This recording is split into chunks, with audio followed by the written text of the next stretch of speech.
కారుతో ఢీకొట్టి కిలోమీటర్ ఈడ్చుకెళ్ళిండ్రు. తీవ్ర గాయాలతో ఆసుపత్రి పాలైన బాధితుడు.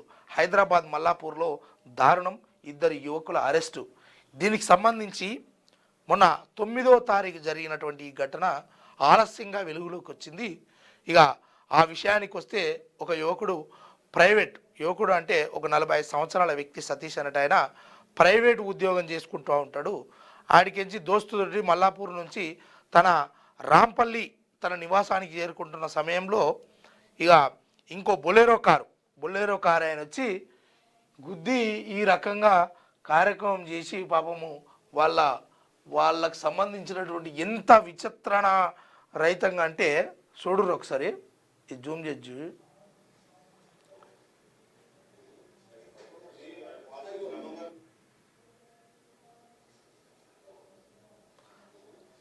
పాశవికంగా ఏంటంటే ఈయన ఆ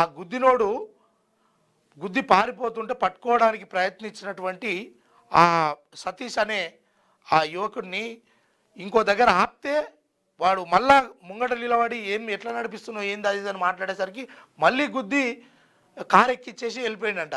అట్లే బానట్ను పట్టుకొని కొంత దూరం ప్రయాణం కొనసాగిందట.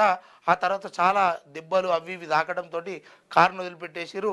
దాని తర్వాత పోలీస్ స్టేషన్లో వాళ్ళ ఫ్రెండ్ కంప్లైంట్ ఇస్తే సీసీటీవీ ఫుటేజ్ ఆధారంగా వాడిని పట్టుకోవడం జరిగింది. 23, 24, 25 ఏళ్ళ పిల్లలు వీళ్ళిద్దరూ. మరి అది ఎక్కడి వరకు వస్తుంది ఏంది మొత్తానికైతే రిమాండ్కి అయితే తరలించడం జరిగింది అని చెప్పి చెప్తాను.